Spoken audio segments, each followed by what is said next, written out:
Fourth generation digital മാർക്കറ്റിംഗിൻ്റെ ഏറ്റവും powerful ആയിട്ടുള്ള ഒരു എലമെൻ്റാണ് ഇംപ്ലിമെൻറ്റേഷൻ എലമെൻ്റ് എന്ന് പറയുന്നത്. അപ്പോൾ കഴിഞ്ഞ ക്ലാസ്സിൽ നമ്മൾ ഡിസ്കസ് ചെയ്തിട്ടുണ്ടായിരുന്നു ഇംപ്ലിമെൻറ്റേഷൻ എലമെൻ്റ് ഫംഗ്ഷൻ ചെയ്യുന്നത് ലോജിക് ബേസ്ഡ് ആണെന്നുള്ളത് അല്ലേ. ഇന്ന് നമ്മൾ പഠിക്കാൻ പോകുന്നത് ഒരു ഡിജിറ്റൽ മാർക്കറ്റിങ്ങിന് വേണ്ടി എങ്ങനെ ഒരു ലോജിക് സെറ്റ് ഔട്ട് ചെയ്യണം എന്നുള്ളതാണ്. നമുക്കൊന്ന് നോക്കാം. ലോജിക് എന്ന് പറയുമ്പോഴത്തേക്കും നമുക്ക് 4 എലമെന്റ്സ് വരുന്നുണ്ട് ഇതിൻ്റെ അകത്ത്. ഫസ്റ്റ് എലമെന്റ് എന്ന് പറഞ്ഞു കഴിഞ്ഞാൽ ബഡ്ജറ്റ് ആൻഡ് ടൈം എന്നാണ് ഫസ്റ്റ് എലമെന്റ് വരുന്നത്. രണ്ടാമത് വരുന്നത് പാത്ത് വേ, മൂന്നാമത് വരുന്നത് ഡാറ്റ, നാലാമത് വരുന്നത് മോഡൽ. ഈ 4 എലമെന്റ്സും കൂടി ചേർന്നാൽ മാത്രമേ നമുക്ക് നമ്മളുടെ പ്രോഫിറ്റ്, അതായത് നമുക്ക് എല്ലാവർക്കും അറിയാം ഒരു ഡിജിറ്റൽ മാർക്കറ്റിംഗ് അല്ലെങ്കിൽ മാർക്കറ്റിങ്ങിന് വേണ്ടി ഒരു ബിസിനസ് ഓണർ പണം ഇൻവെസ്റ്റ് ചെയ്യുന്നത് പ്രോഫിറ്റിന് വേണ്ടിയിട്ടാണ്. ആ പ്രോഫിറ്റ് എങ്ങനെ ജനറേറ്റ് ചെയ്യണം എന്നുള്ളതാണ് നമ്മുടെ ഈ ഒരു ലോജിക്കിൽ നമ്മൾ ഡിസ്കസ് ചെയ്യാൻ പോകുന്നത്. അപ്പോൾ ആ ഒരു പ്രോഫിറ്റ് പ്രോപ്പറായിട്ട് കിട്ടണം എന്നുണ്ടെങ്കിൽ ഈ ഒരു 4 എലമെന്റ്സിന്റെ കോമ്പിനേഷൻ ഉണ്ടെങ്കിൽ മാത്രമേ നമുക്കത് സെറ്റ് ഔട്ട് ചെയ്തെടുക്കാനായിട്ട് സാധിക്കുകയുള്ളൂ. അപ്പോൾ ഇന്നത്തെ ടോപ്പിക്കിൽ നമ്മൾ ഡിസ്കസ് ചെയ്യാൻ പോകുന്നത് ബഡ്ജറ്റ് ആൻഡ് ടൈമിനെ കുറിച്ചും എങ്ങനെ പാത്ത് വേ സെറ്റ് ഔട്ട് ചെയ്യണം എന്നുള്ള കാര്യത്തെക്കുറിച്ചുമാണ്. ബാക്കി ഡാറ്റയും മോഡലും നമ്മൾ അടുത്ത ക്ലാസ്സിലായിരിക്കും നമ്മൾ ഡിസ്കസ് ചെയ്യുന്നുണ്ടാവുക. ഓക്കെ, അപ്പോൾ നമുക്ക് ഫസ്റ്റ് എലമെന്റ് ആയിട്ടുള്ള ബഡ്ജറ്റ് ആൻഡ് ടൈം എന്താണെന്ന് നമുക്ക് നോക്കാം.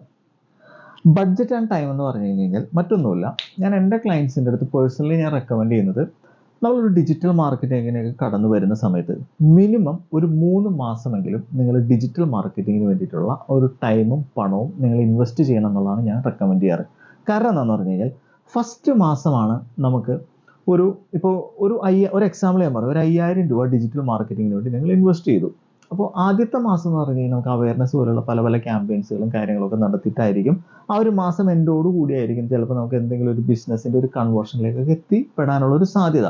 അപ്പോൾ ചിലപ്പോൾ നിങ്ങൾ മുടക്കിയ 5000 രൂപയേക്കാൾ താഴെ ആയിരിക്കും ഒരു പക്ഷേ നിങ്ങൾക്ക് കിട്ടുന്ന റവന്യൂ എന്ന് പറയുന്നത്, അല്ലെങ്കിൽ ചിലപ്പോൾ നിങ്ങൾക്ക് കിട്ടുന്ന പ്രോഫിറ്റ് എന്ന് പറയുന്നത്. ഇപ്പോൾ രണ്ടാമത്തെ മാസമായിരിക്കും ചിലപ്പോൾ നിങ്ങളുടെ മാർക്കറ്റിംഗ് കോസ്റ്റും നിങ്ങൾക്ക് കിട്ടുന്ന പ്രോഫിറ്റും തമ്മിൽ ചിലപ്പോൾ ആ ഒരു ഈക്വൽ ചെയ്ത് വരുന്ന അല്ലെങ്കിൽ 0 ലെവൽ പ്രോഫിറ്റ് എന്നുള്ള ലെവലിലേക്ക് നമുക്ക് എത്തുന്ന ഒരു സ്റ്റേജ് ഉണ്ടാവുക. മൂന്നാമത്തെ മാസമായിരിക്കും നിങ്ങളുടെ മാർക്കറ്റിംഗ് കോസ്റ്റിനേക്കാൾ കൂടുതൽ ലെവലിലേക്ക്, അല്ലെങ്കിൽ നിങ്ങളുടെ പ്രോഫിറ്റ് എടുത്ത് നിങ്ങൾക്ക് ബിസിനസ് അല്ലെങ്കിൽ ഡിജിറ്റൽ മാർക്കറ്റിംഗ് പ്രോഫിറ്റിലേക്ക് കയറുന്നത് ചിലപ്പോൾ ഒരു 3ാമത്തെ മാസമായിരിക്കും. അപ്പം അതുകൊണ്ട് ഞാൻ എൻ്റെ ക്ലയൻസിൻ്റെ അടുത്ത് പേഴ്സണലി റെക്കമെൻഡ് ചെയ്യുന്ന ഒരു കാര്യമാണ് 3 മാസം എന്നുള്ളത്. അപ്പം അത് തന്നെയാണ് ഇപ്പം എൻ്റെ സ്റ്റുഡൻസിൻ്റെ അടുത്തും എനിക്ക് പറയാനുള്ളത്. മിനിമം 3 മാസം എന്നുള്ള ടൈം നിങ്ങൾ ഫിക്സ് ചെയ്യുക. രണ്ടാമത് വരുന്നത് നമുക്ക് പാത്ത് വേ ആണ്. പാത്ത് വേ എന്ന് പറഞ്ഞു കഴിഞ്ഞാൽ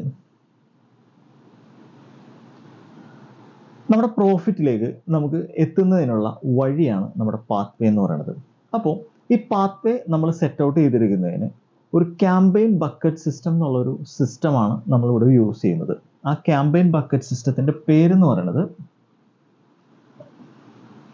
ബക്കറ്റ് സിസ്റ്റം, AICCR.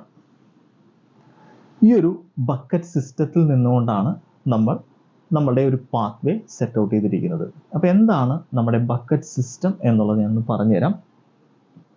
അതായത് ഇപ്പോൾ ഫസ്റ്റ് സ്റ്റെപ്പ് എന്ന് പറഞ്ഞു കഴിഞ്ഞാൽ ഏതൊരു സംരംഭം പുതിയതായിട്ട് തുടങ്ങിയതാവട്ടെ അല്ലെങ്കിൽ എക്സിസ്റ്റിംഗ് ആയിട്ടുള്ളൊരു സംരംഭമാവട്ടെ, നമ്മുടെ ഫസ്റ്റ് സ്റ്റെപ്പ് എന്ന് പറയുന്നത് ജനങ്ങളെ ഈ ഒരു പ്രൊഡക്റ്റ് അറിയിക്കുക എന്നുള്ളതാണ് അല്ലേ. അപ്പോൾ അവയർനെസ് എന്നുള്ളൊരു പ്രോസസ്സാണ് നമ്മുടെ ആദ്യ സ്റ്റെപ്പായിട്ട് നമുക്ക് വരുന്നത്. അപ്പോൾ ഫസ്റ്റ് നമ്മൾ ഒരു ക്യാമ്പയിൻ വർക്കൗട്ട് ചെയ്തു, നമുക്ക് പരിചയമില്ലാത്ത ആളുകളിലേക്ക് നമ്മൾ റൺ ചെയ്യുക. ഞാൻ ഇന്ന രീതിയിലൊരു സ്ഥാപനം സ്റ്റാർട്ട് ചെയ്തു, എൻ്റെ പ്രൊഡക്റ്റും സർവീസും ഇതാണ് നമ്മുടെ ക്യാമ്പയിൻ്റെ ഉള്ളടക്കം എന്ന് പറയുന്നത്. അങ്ങനെ റൺ ചെയ്തു.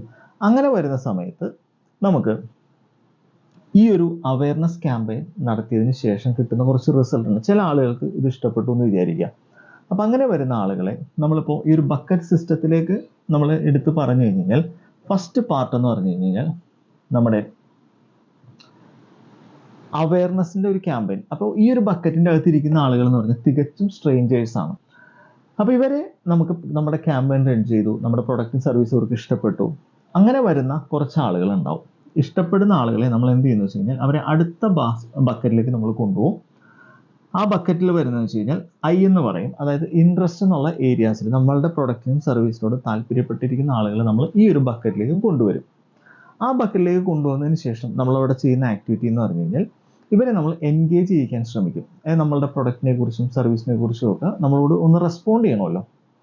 ഒരു എൻക്വയറി വന്നു, റെസ്പോണ്ട് ചെയ്താലാണ് ആ എൻക്വയറിയുടെ ക്വാളിറ്റി നമുക്ക് ഉറപ്പ് വരുത്താൻ പറ്റുള്ളൂ. അപ്പോൾ അങ്ങനെയുള്ള ഒരു ക്യാമ്പയിനാണ് നമുക്ക് അടുത്ത ഏരിയാസിൽ നമ്മളത് വർക്കൗട്ട് ചെയ്യുക. അപ്പോൾ അങ്ങനെ നമ്മളുടെ ക്യാമ്പയിനോട് റെസ്പോണ്ട് ചെയ്ത് വരുന്ന ആളുകളെ നമ്മൾ അടുത്ത ബക്കറ്റിലേക്ക് ട്രാൻസ്ഫർ ചെയ്യും. ആ ബക്കറ്റാണ് സി എന്ന് പറയുന്നത്. സി എന്ന് പറഞ്ഞു കഴിഞ്ഞാൽ കൺസിഡറേഷൻ എന്ന് പറയും.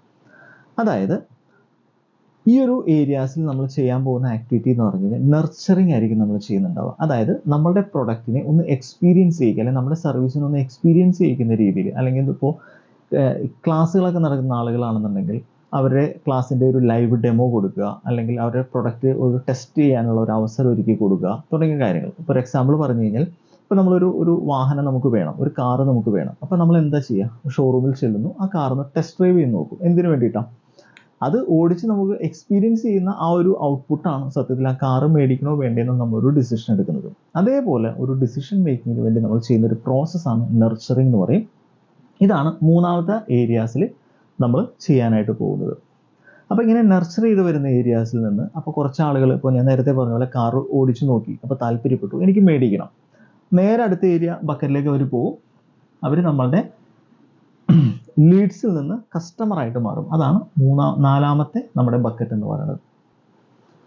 ഇവിടെ കൺവേർഷൻ ആണ് അടുത്ത സി. അതായത് AICCയിൽ നാലാമത്തെ ഏരിയ എന്ന് പറഞ്ഞാൽ കൺവേർഷൻ. ഇനി തീർന്നില്ല, നമുക്കിനി അടുത്തൊരു സ്റ്റെപ്പും കൂടി നമുക്കിവിടെ ചെയ്യാൻ പറ്റും. അതാണ് അടുത്തൊരു ബക്കറ്റ്. അതായത് ഇങ്ങനെ നമ്മളുടെ ഇത് പ്രൊഡക്റ്റോ സർവീസോ മേടിച്ചിട്ടുള്ള കസ്റ്റമറെ അല്ലെങ്കിൽ ക്ലയൻറ്റിനെ നമുക്ക് റീറ്റെയിൻ ചെയ്യാൻ പറ്റണം, അല്ലെങ്കിൽ ലോയൽറ്റി. അതായത് ഒരു പ്രാവശ്യം നമ്മളിത് പ്രൊഡക്റ്റ് മേടിച്ചു, വീണ്ടും ഒരു റീപർച്ചേസ് നടത്താനുള്ള ഒരു പോസിബിലിറ്റി, അല്ലെങ്കിൽ വീണ്ടും നമ്മുടെ സർവീസ് ഉപയോഗിക്കാനുള്ള ഒരു പോസിബിലിറ്റി തുടങ്ങിയ കാര്യങ്ങളാണ് നമ്മളുടെ ഈ പറഞ്ഞ ഏരിയാസിൽ വരുന്നത്. 6 എന്നുള്ള ഏരിയാസ്, റീറ്റൻഷൻ എന്നുള്ള ഒരു അല്ലെങ്കിൽ ലോയൽറ്റി എന്നുള്ള ഏരിയാസിൽ നമ്മൾ ഉപയോഗിക്കുന്നത്. അപ്പോൾ ഈ ഒരു ക്യാമ്പയിൻ ബക്കറ്റ് സിസ്റ്റമാണ് നമ്മളുടെ പാത്വേക്ക് വേണ്ടി നമ്മൾ സെറ്റ് ഔട്ട് ചെയ്തിരിക്കുന്നത്. അതായത് ഫസ്റ്റ് നമ്മൾ സെറ്റ് ചെയ്യാൻ പോകുന്നത് വെച്ചാൽ ഒരു അവയർനെസ് ക്യാമ്പയിൻ നമ്മൾ ഫങ്ഷൻ ചെയ്യും. ആ അവയർനെസ് ക്യാമ്പയിനിൽ നിന്ന് താല്പര്യപ്പെട്ട് വരുന്ന അല്ലെങ്കിൽ അതിനോട് റെസ്പോണ്ട് ചെയ്യുന്ന ആളുകൾ നമ്മൾ ഇൻട്രസ്റ്റ് എന്നുള്ള അടുത്തൊരു ബക്കറ്റിലേക്ക് നമ്മൾ കൊണ്ടുവരുന്നു. ആ ഒരു ഏരിയാസിൽ നമ്മൾ എൻഗേജ്മെന്റ് എന്നൊരു ക്യാമ്പയിനും മറ്റു കാര്യങ്ങളും വർക്കൗട്ട് ചെയ്യും. അതിൽ നിന്ന് വരുന്ന ആളുകളെ നമ്മൾ നേരെ കൊണ്ടുവരുന്നത് നഴ്സറി ചെയ്യാനുള്ള അടുത്തൊരു ഏരിയാസിലായിരിക്കും. അത് കഴിഞ്ഞ് അടുത്ത ഏരിയ എന്ന് പറഞ്ഞാൽ നേരെ ഒരു കൺവേർട്ട് ചെയ്ത് നമ്മുടെ അതായത് ലീഡ് കൺവേർട്ട് ചെയ്ത് ബിസിനസ് ആയിട്ട് മാറുന്നു. ലാസ്റ്റ് ഏരിയ ആണ് നമുക്ക് അവരെ വീണ്ടും നമുക്ക് ഉപയോഗിക്കാൻ പറ്റുന്ന, അല്ലെങ്കിൽ വീണ്ടും ഒരു റീപർച്ചേസിനുള്ള ഒരു പോസിബിലിറ്റി കൊണ്ടുവരുന്നതാണ് ലാസ്റ്റ് ഏരിയ എന്ന് പറയുന്നത്. അപ്പോൾ ഈ ഒരു പാത്വേ ആണ് ഏറ്റവും പവർഫുൾ ആയിട്ട് നമ്മൾ സെറ്റ് ഔട്ട് ചെയ്തെടുക്കേണ്ടത്. അപ്പോൾ ഞാൻ നേരത്തെ പറഞ്ഞ പോലെ ഇപ്പോൾ നമ്മൾ 2 എലമെന്റ്സിനെ കുറിച്ച് കഴിഞ്ഞ ക്ലാസ്സിൽ പറഞ്ഞിട്ടുണ്ടായില്ലേ, ടെക്നിക്കൽ എലമെന്റും ഇംപ്ലിമെന്റേഷൻ എലമെന്റും. അപ്പോൾ ഇംപ്ലിമെന്റേഷൻ എലമെന്റിലാണ് ഈ ഒരു പാത്വേ പോലുള്ള ആക്ടിവിറ്റീസ് എല്ലാം വരുന്നത് നമുക്ക് ഇപ്പോൾ നമ്മൾ മനസ്സിലാക്കി അല്ലേ. അപ്പോൾ ഈ ഒരു പാത്വേ സെറ്റ് ഔട്ട് ചെയ്തെടുക്കുന്ന സമയത്താണ് നമുക്ക് ടൂളുകളുടെ ആവശ്യം വരുന്നത്. അതായത് ഒരു ക്യാമ്പയിൻ എങ്ങനെ റൺ ചെയ്യണം, അല്ലെങ്കിൽ ഒരു അവയർനെസ്, ഒരു ക്രിയേറ്റീവ്സ് എങ്ങനെ നമ്മൾ പ്രിപ്പയർ ചെയ്യണം, വീഡിയോ ആണോ അല്ലെങ്കിൽ ഇമേജുകളാണോ, അതിനെന്തൊക്കെ ടൂളുകൾ നമുക്ക് ആവശ്യമുണ്ട്, ഓട്ടോമേഷൻ നമുക്ക് എങ്ങനെ ചെയ്യണം തുടങ്ങിയ ഏരിയാസ് എല്ലാം നമുക്ക് ആവശ്യം വരുന്നത് ഈ ഒരു പാത്വേ സെറ്റ് ഔട്ട് ചെയ്ത് മുന്നോട്ട് പോകുന്ന വഴിയാണ്. അപ്പോൾ ഈ ഒരു പാത്വേയുടെ ഒരു ഏരിയ കഴിഞ്ഞ് നമുക്ക് അടുത്ത് വരുന്ന ഡാറ്റ വരുന്നുണ്ട്. അപ്പോൾ ഡാറ്റ എന്താണെന്ന് നമ്മൾ മനസ്സിലാക്കിയതിന് ശേഷം മോഡൽ വരുന്നുണ്ട്. ആ മോഡലിലാണ് കൃത്യമായിട്ട് നമ്മൾ ഡിസിഷൻ എടുക്കുന്നത്. ഏത് ടൂള്, എത്ര എമൗണ്ട് നമ്മളൊരു ക്യാമ്പയിന് വേണ്ടി ഉപയോഗിക്കുന്നു, അല്ലെങ്കിൽ എങ്ങനെ ചെയ്തു കഴിഞ്ഞാൽ ഏത് രീതിയിലുള്ള റിസൾട്ട് നമുക്ക് കിട്ടും. ഇതെല്ലാം നമുക്ക് വരുന്നത് മോഡൽ എന്ന് പറഞ്ഞ് ക്രിയേറ്റ് ചെയ്യുന്ന ആ ഒരു 4ാമത്തെ ഒരു ഏരിയയിലാണ് നമ്മളത് വർക്കൗട്ട് ചെയ്യുന്നത്. അപ്പോൾ ഇത് കൃത്യമായിട്ട് നിങ്ങളൊന്ന് പ്ലാൻ ചെയ്യാം. അപ്പോൾ നമ്മുടെ സ്റ്റുഡൻസ് എല്ലാവരും തന്നെ ഞാനിന്ന് നിങ്ങൾക്ക് തരുന്ന ചെറിയൊരു ടാസ്ക് എന്ന് പറഞ്ഞു കഴിഞ്ഞാൽ, ഫസ്റ്റ് ആദ്യം ഞാൻ സംസാരിച്ച നമ്മുടെ ബഡ്ജറ്റിൻ്റെയും അതേപോലെ തന്നെ ആ ഒരു ടൈമിൻ്റെയും ഒരു ഏരിയ നിങ്ങൾ കൃത്യമായിട്ട് നോട്ട് ഡൗൺ ചെയ്ത് വെക്കുക. രണ്ടാമത്തെ പ്രോസസ്സ് എന്ന് പറഞ്ഞു കഴിഞ്ഞാൽ, നമ്മൾ ഈ ഒരു പാത്വേ സെറ്റ് ഔട്ട് ചെയ്തെടുക്കുന്നതിന് നമ്മൾ ചെറിയൊരു കാര്യം നമ്മൾ ചെയ്യേണ്ടതുണ്ട്. ഇതിൻ്റെ പേരെന്ന് പറഞ്ഞാൽ USP എന്ന് പറയും.